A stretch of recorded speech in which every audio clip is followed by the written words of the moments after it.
जो बातें इस पार्टी ने आज से 40 साल पहले, 50 साल पहले कही, वही बातें आज भी इनका घोषणा पत्र वो कह रहा है। घोषणा पत्र पूरी तरह से झूठ का पुलंदा है, बंडल ऑफ लाइस। और ये कोई आज पहली बात नहीं है कि ये झूठ का पुलंदा घोषणा पत्र में जारी करते आए हैं। कांग्रेस पार्टी जब भी चुनाव आते हैं तो वो ऐसे ही घोषणा पत्र जारी करती है। कांग्रेस पार्टी ने 1970 के दशक में अपना घोषणा पत्र जारी किया। गरीबी हटाओ का बहुत बड़ा नारा श्रीमती इंदिरा गांधी ने लगाया। आज लगभग 60 साल के बाद दोबारा से वही गरीबी हटाओ, गरीब की मदद करो, श्रीमती इंदिरा गांधी जी वाले नारे का क्या हुआ? 1980 के दशक में नारा लगाया 100 दिन में महंगाई खत्म कर देंगे, और लोगों ने डट के वोट डाले, सरकार बना करके दी। आज वो 40 और 45 साल बाद फिर वो महंगाई की बात कर रहे हैं। बेरोजगारी खत्म करने के 10 घोषणा पत्र कांग्रेस पार्टी के, जिसमें इन्होंने सरकारें बनाई। इस घोषणा पत्र में भी फिर दोबारा से वही बेरोजगारी खत्म करने की बात। और जो 2022 में हिमाचल प्रदेश के अंदर प्रदेश के चुनाव घोषणा पत्र में झूठी गारंटियों का पुलंदा जनता के सामने प्रस्तुत किया, उसी प्रकार का झूठ का पुलंदा आज ये केंद्र का घोषणा पत्र है। दूसरा, ये घोषणा पत्र एक बार फिर, मैं रिपीट कर रहा हूं, एक बार फिर देश को विभाजन के कगार पर ले जाने का घोषणा पत्र है। मैं आज आपके माध्यम से चार्ज कर रहा हूं कि देश के विभाजन के लिए जो पार्टी, जो परिवार जिम्मेवार रहा, इस बार फिर वो जाति और धर्म के आधार के ऊपर इस घोषणा पत्र के माध्यम से देश को आगे ले जाने की तैयारी कर रहा है। 60 साल देश पर राज करने वाली पार्टी 60 साल के बाद और जातिगत जनगणना की बात करके 50% से ज्यादा आरक्षण बढ़ाने की बात इस घोषणा पत्र में कर रही है। और जिस आधार पर देश का विभाजन इस पार्टी ने करवाया, आज दोबारा से उस तुष्टीकरण के आधार के ऊपर वोटों का पोलराइजेशन करने की दिशा में ये घोषणा पत्र है, जिसमें अल्पसंख्यकों को आरक्षण देना वो इनकी संपूर्ण प्राथमिकता का हिस्सा है। आज ये घोषणा पत्र और तुष्टीकरण की उन सभी सीमाओं को लांघ गए।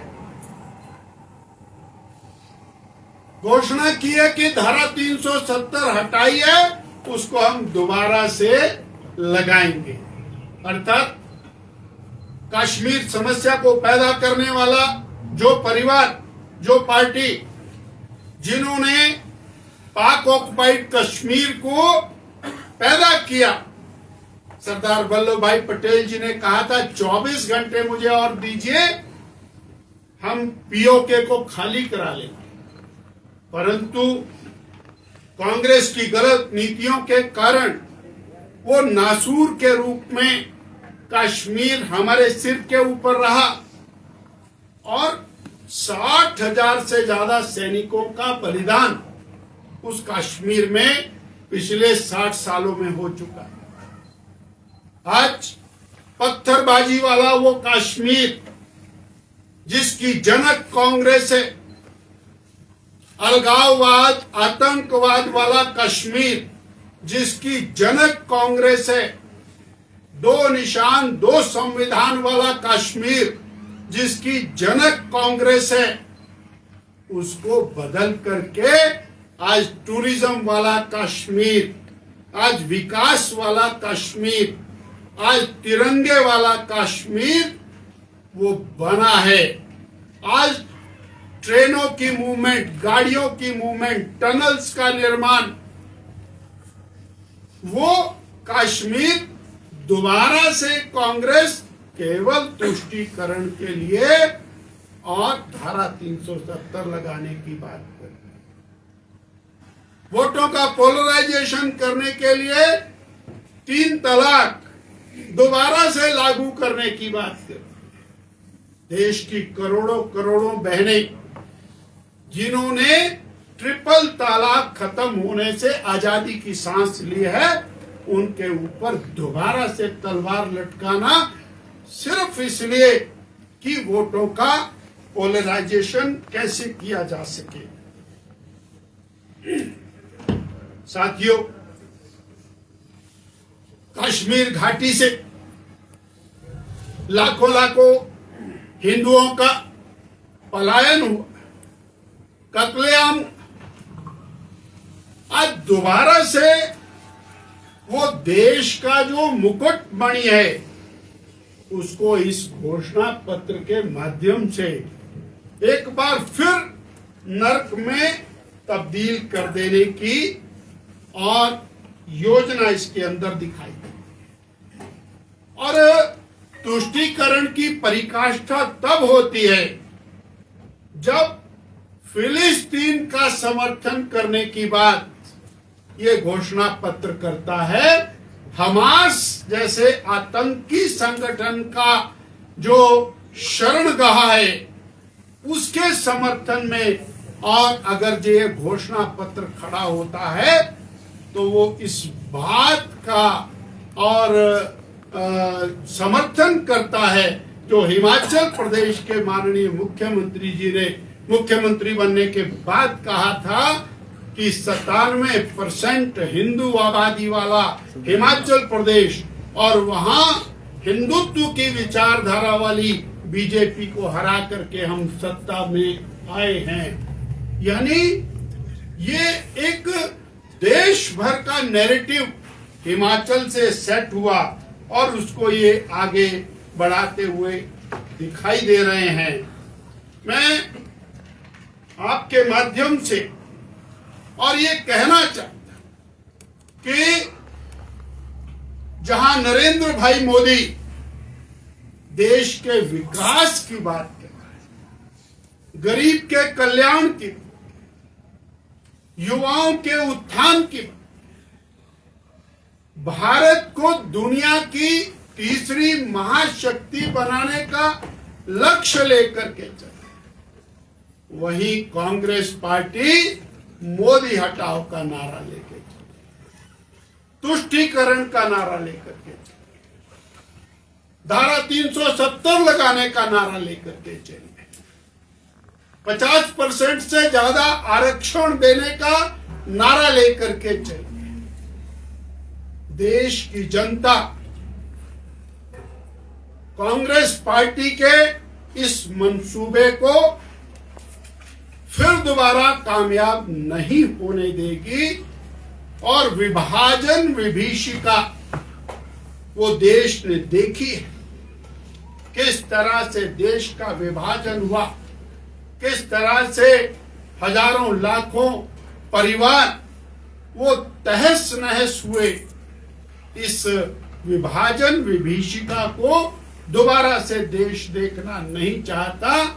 और जिस प्रकार का ये गठबंधन, परिवारवाद का गठबंधन, स्वार्थवाद का गठबंधन, इसको देश की जनता, हिमाचल की जनता पूरी तरह से नकार देगी, ऐसा हमारा विश्वास है। और ये जो इनका घोषणा पत्र है, ये पूरी तरह झूठ का पुलंदा है। 2022 में हिमाचल प्रदेश की कांग्रेस पार्टी ने सत्ता में आने के लिए एक बहुत बड़ा झूठ का पुलंदा बनाया, और हिमाचल की जनता ने देखा कि 1.5 साल के अंदर प्रदेश की सरकार और प्रदेश की कांग्रेस पार्टी, उसने 1.5 साल का समय बीजेपी को गाली देकर के बिता दिया, और अब चुनाव में भी गाली दे रहे हैं। इन्होंने नहीं कहा कि हम हिमाचल के लिए क्या करेंगे, या हमने 1.5 साल में हिमाचल के लिए क्या किया।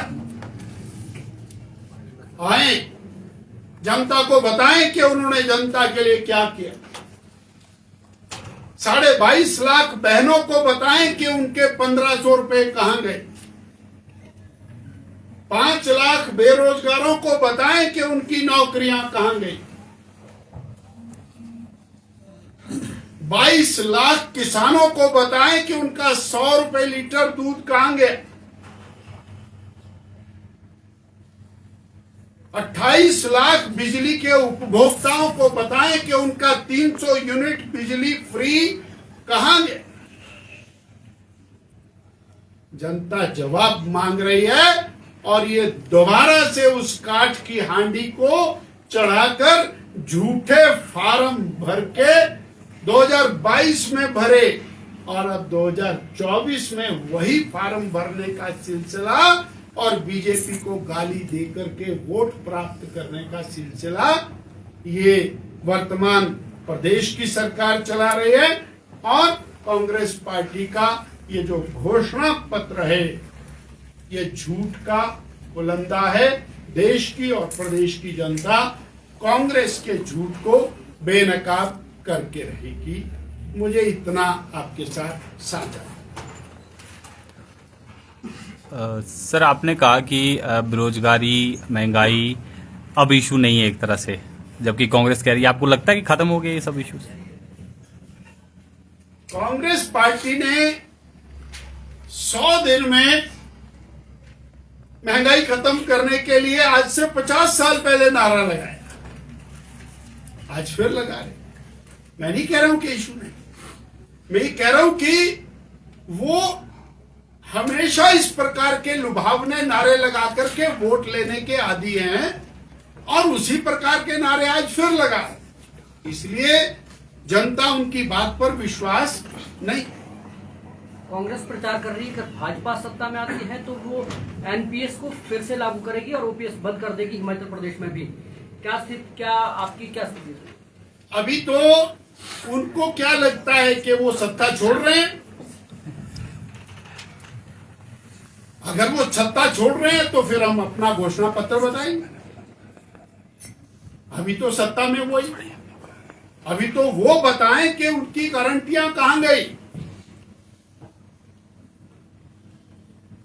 बिंदर जी, बीजेपी में आजकल ये ट्रेंड देखा जा रहा है कि जो सीनियर लीडर्स हैं उनकी अनदेखी हो रही है। सेकंड लाइन ऑफ लीडरशिप को ज्यादा महत्व दिया जा रहा है। इसका हालिया एग्जांपल ये है कि जितने भी बीजेपी के कार्यक्रम हो रहे हैं, चाहे वो करसोग का कार्यक्रम हो या मंडी का, प्रोफेसर प्रेम कुमार धूमल और शांता कुमार जी की तस्वीरें गायब हैं। और दूसरी बात ये कि जिन 6 लोगों को टिकट दिया है उससे आपके पार्टी के जो स्थापित नेता हैं वो भी नाराज हैं। आपको नहीं लगता कि आने वाले समय में बीजेपी के लिए भी ये डेंट का काम कर सकता है? पहला तो मैं सिरे से इस बात को नकारता हूं। आदरणीय प्रेम कुमार धूमल जी, आदरणीय शांता कुमार जी, और उनके बारे में इस प्रकार की बात कहना ये किसी भी तरह से स्वीकार्य नहीं है। और आप हमारी प्रेस कॉन्फ्रेंसेस में आते हैं, वहां क्या लगा हुआ है, बैकड्रॉप क्या है, you can very well see. Number 1।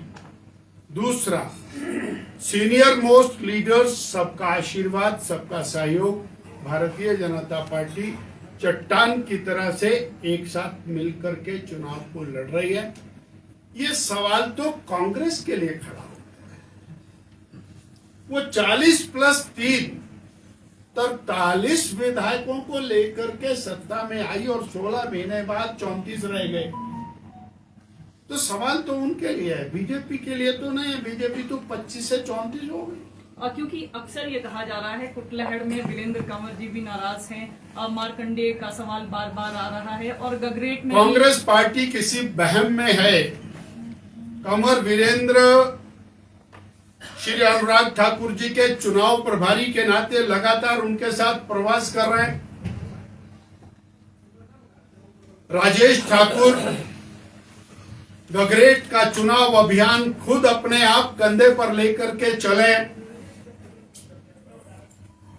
Bharatiya Janata party का एक एक कार्यकर्ता को एक ही लक्ष्य को लेकर के चला है कि तीसरी बार मोदी जी को देश का प्रधानमंत्री बना करके भारत को विकसित राष्ट्र बनाना है और दुनिया की तीसरी महाशक्ति भारत को बनाना है। भाजपा को ऐसी क्या जरूरत आन पड़ी कि उन्होंने कांग्रेस से जो बागी उम्मीदवार थे उन्हीं को ही खड़ा किया, अपने कैंडिडेट नहीं थे क्या आप बस? पहली बात तो ये कि उनको बागी उम्मीदवार मत कहा जाए। भारतीय जनता पार्टी के वो माननीय सदस्य हैं और भारतीय जनता पार्टी किसको टिकट देगी, भारतीय जनता पार्टी के अपने कार्यकर्ता को टिकट दे रही है। वो हमारे माननीय सदस्य हैं, उन्होंने बीजेपी की सदस्यता को स्वीकार किया है और वो बीजेपी के सदस्य हैं। अब चुनावों में आप लोग नेशनल और इंटरनेशनल इश्यूज को बहुत उठाते हैं, पर कांग्रेस आज भी पूछती है कि मोदी जी हर साल 2 करोड़ नौकरियों का क्या हुआ। नेशनल इलेक्शन है, इसलिए नेशनल इश्यू तो उठा नहीं है। और आज विषय यह है कि कांग्रेस पार्टी जो 440 सीटें लेकर के चली थी, आज 40 पर पहुंच गई है और अब 30 के नीचे जाने वाली है। तो सरकार कहां से बना रही है? कोई दूर दूर तक उनके सरकार बनाने के लक्षण नजर नहीं आते, इसलिए वो नेशनल इश्यूज पर तो क्या बात करेंगे।